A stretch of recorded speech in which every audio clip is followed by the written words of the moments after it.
Kamu yang fitnah saya. Kenapa? Kenapa kamu mau racun? Istri saya diambil sama kamu. Nah, urusannya apa, Pak? Saya kenal aja tidak istri kamu. Loh, istrinya istri saya sendiri yang aku kok. Ya kamu caranya kayak gitu salah, kamu nyuruh dia ngeracunin saya, maksudnya apa? Kamu sampai saya dendam sama kamu. Ya jangan cara kayak gitu, gentle dong. Nggak usah Oke. nyuruh orang lain terus suruh ngeracunin saya. Macam-macam kamu. Sini dong, sini dong. Jangan pernah Macam sama. kamu. Gara-gara kamu, gara-gara kamu nih. Gara-gara kamu. Jangan pegang-pegang kamu, saya cotos kamu. Kamu nanti saya bisa jotos. Jangan pernah pegang dia. Sini dong. Minggir semuanya kamu. Ayo. Saya nggak ada urusan sama kamu. Sudah pasti kau ada urusan dengan saya. Ini anak dari Bapak Maulana. Ya tendang sama saya. Jangan macam-macam kamu. Berarti kamu yang dendam sama saya. Iya, Berarti kenapa? kamu yang mau ngeracun saya. Iya. Mati itu Pak kamu malam ini.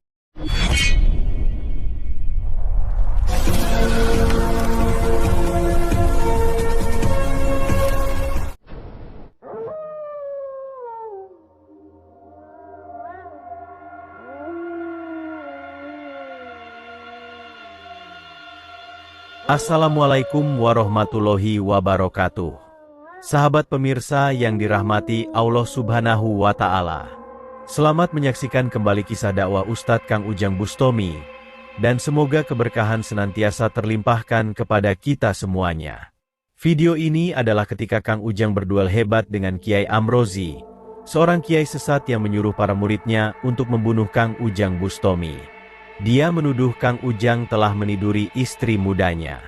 Dia ingin balas dendam, sehingga meminta para muridnya itu agar menjebak dan meracuninya.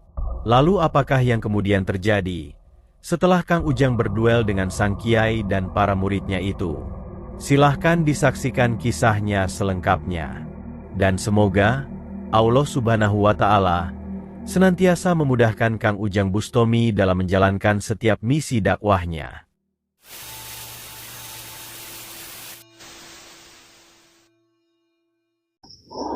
Allahumma salli ala Muhammad ya Rabbi salli alaihi wasallim. Allahumma salli ala Muhammad ya Rabbi salli alaihi wasallim. Rabbi fanfa'na ببركتهم واهدنا الحسنى بحرمتهم ربي فانفعنا ببركتهم واهدنا الحسنى بحرمتهم.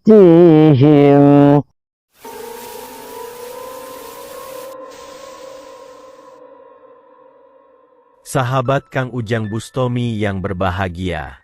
Kisah ini bermula ketika Kang Ujang ditipu oleh seorang kiai sesat yang bernama Kiai Maulana. Sang kiai dikatakan terkena sakit tidak wajar dan putrinya menelepon Kang Ujang agar datang menjenguk dan mengobatinya. Yaitu seperti yang telah kita saksikan di video sebelumnya. Putri Kiai Maulana yang bernama Ning Nunung menelepon seorang kameramen Kang Ujang dan bercerita bahwa ayahnya tiba-tiba merasakan sakit aneh yang tak biasa. Seminggu ini perut Kiai Maulana sangat rasa sakit, dan burungnya pun selalu tegak luar biasa. Bahkan dia menjadi sulit berbicara akibat sakitnya yang aneh itu. Dan ketika mencoba dibawa ke rumah sakit, dokter kemudian mengatakan bahwa sakit yang diderita ayahnya adalah bukan sakit medis, dan dokter mengaku tidak mampu untuk mengobatinya. Karena itulah Ning Nunung ingin minta tolong kepada Kang Ujang agar datang dan mengobati sakit ayahnya itu. Dan dimintai tolong oleh Ning Nunung yang demikian. Kang Ujang pun kemudian datang ke rumah Kiai Maulana. Tanpa rasa curiga sedikit pun, Kang Ujang berusaha mengobati sakit aneh dari Kiai Maulana itu. Kang Ujang kemudian meminta segelas air putih untuk proses pengobatan Kang Ujang Bustomi. Dan Ning Nunung kemudian mengambilkan 2 gelas yang berisi air. Gelas yang satu diminta digunakan untuk proses pengobatan, sedang yang satunya sengaja disuguhkan kepada Kang Ujang Bustomi.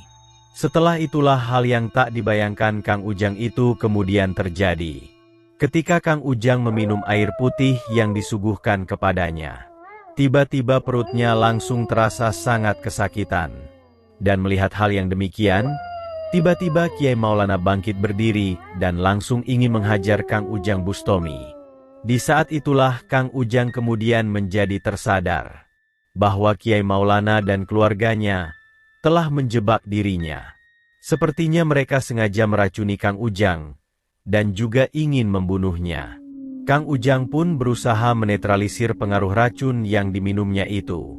Dan merasa sangat marah dengan perbuatan Kiai Maulana, Kang Ujang pun berusaha untuk menghajarnya. Maka terjadilah pertarungan yang hebat Kang Ujang dengan sang Kiai sesat itu. Dan setelah beberapa saat berduel, Kang Ujang pun hampir berhasil mengalahkannya. Namun sayang, sebelum sang Kiai hancur, dia kemudian kabur melarikan diri. Setelah itulah Kang Ujang kemudian mencoba bertanya kepada Ning Nunung. Mengapakah dia dan ayahnya begitu teganya menjebak dan meracuni dirinya. Setelah itulah Ning Nunung kemudian mengatakan bahwa mereka melakukan itu adalah karena ingin melakukan balas dendam. Ning Nunung menuduh Kang Ujang telah membunuh ibunya. Karena itu dia juga harus membunuh Kang Ujang Bustomi. Kenapa kamu fitnah saya? Kamu nggak jelas kamu. Saya dengar kamu sudah menghancurkan semua. Udah kamu kembali aja pada Jayambaran. Kamu daripada ini tempat siluman ini. Ini semua siluman semua. Kamu mau ikut cari siluman kamu? Akang sudah. Parah kamu. Apa yang merasuki pada dirimu? Jebol tuh barang kamu. Bergilir di sini. Mau saya kepret kamu? Kamu nggak sadar itu? Masih berani kamu? Ya. Oh, masih berani. Kenapa kamu begitu dendamnya terhadap saya? Kan ibu saya disantet sama kamu. Itu fitnah, Mbak. Fitnah. Saya tidak pernah nyantet ibu kamu. Saya kenal pun tidak. Itu fitnah. Paham? Terlihat Ning Nunung telah dirasuki api kemarahan. Keyakinannya bahwa Kang Ujang telah membunuh ibunya telah membuatnya hilang akal sehatnya. Kang Ujang pun mencoba untuk memberikan penjelasan bahwa sama sekali dia tidak pernah tahu ibunya, apalagi tega melakukan pembunuhan kepadanya. Akan tetapi, Ning Nunung tidak mau peduli penjelasan Kang Ujang Bustomi. Bagaikan orang yang kesurupan, dia pun ingin menghajar Kang Ujang Bustomi. Sebab itulah Kang Ujang terpaksa menghajarnya. Kang Ujang kemudian mencabut pengaruh iblis yang menguasai jiwanya. Sehingga Ning Nunung kemudian tersadar dan merasa bersalah atas perbuatannya. Dan di saat Kang Ujang menyadarkan Ning Nunung, itulah tiba-tiba Kiai Maulana kembali ke rumahnya. Ternyata, dia memanggil gurunya untuk menghajar Kang Ujang Bustomi. Dan kemudian juga terungkap bahwa Kiai Maulana dan keluarganya menjebak Kang Ujang adalah atas perintah dari sang guru Kiai Maulana itu. Sang guru yang bernama Kiai Amrozi itu mengatakan bahwa dia melakukan hal tersebut adalah karena ingin agar Kang Ujang mempertanggungjawabkan perbuatannya. Karena menurutnya, Kang Ujang telah meniduri istri mudanya. Kamu yang fitnah saya. Kenapa? Kenapa kamu mau racun? Istri saya diambil sama kamu. Nah, urusannya apa, Pak? Saya kenal aja tidak sih kamu? Loh, istri saya sendiri yang ngaku kok. Ya kamu caranya kayak gitu, salah kamu nyuruh dia ngeracunin saya, maksudnya apa? Kamu saya dendam sama kamu. Ya jangan cara kayak gitu, gentle dong.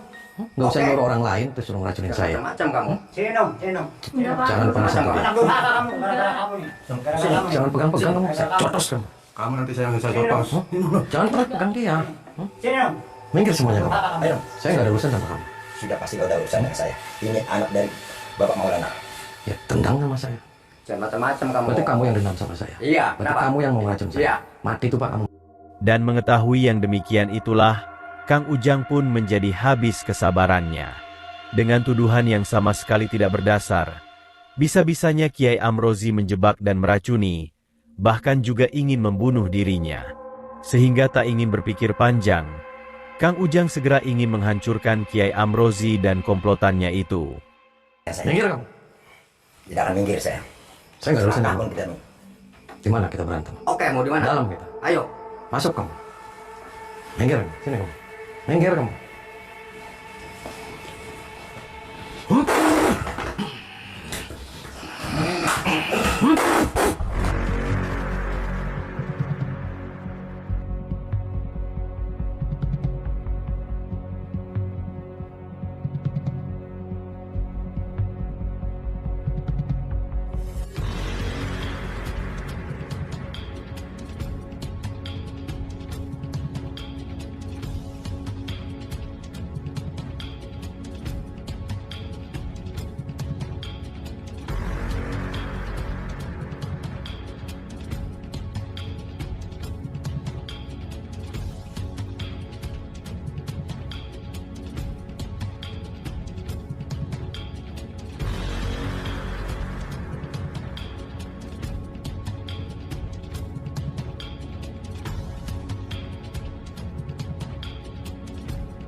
Apa kamu? Kenapa kamu jahat sama saya? Kamu mau ngeracun saya, kamu mau membunuh saya? Kamu mau fitnah lagi? Siapa yang mengambil istri kamu? Edan. Memang kamu yang di sini. Lah, kamu kan nggak usah fitnah. Kamu kalau dendam sama saya, nggak usah pakai Kiai Maulana untuk tameng. Kamu kalau mau ngeracun saya, sok racun saya aja langsung. Nggak usah kayak gitu kamu. Gak gentle kamu, banci kamu.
Kiai Amrozi dan para muridnya itu pun akhirnya bisa dihancurkan Kang Ujang Bustomi. Dan tidak hanya itu saja. Kang Ujang juga berhasil menghajar Kiai Maulana, sehingga sang Kiai itu hancur tak berdaya. Setelah itulah sang Kiai itu menyerah dan bertobat, dan mengakui atas semua kesalahan yang telah dilakukannya. Kang Ujang juga berhasil menyadarkan putri Kiai Maulana yang lain. Sehingga keluarga Kiai Maulana yang terkena hasutan Kiai Amrozi itu, semua merasa menyesal dan melakukan pertaubatan. Terima kasih telah menyaksikan kisah dakwah inspiratif yang penuh edukasi dan kemuliaan ini. Ambil sisi positifnya dan buanglah sisi negatifnya. Tentunya kami juga berharap kisah dakwah yang kami sajikan ini bisa memberikan manfaat, juga menjadi petunjuk bagi para pemirsa. Dan semoga Allah Subhanahu wa Ta'ala senantiasa melimpahkan banyak karunia-Nya kepada kita semuanya. Wassalamualaikum warahmatullahi wabarakatuh.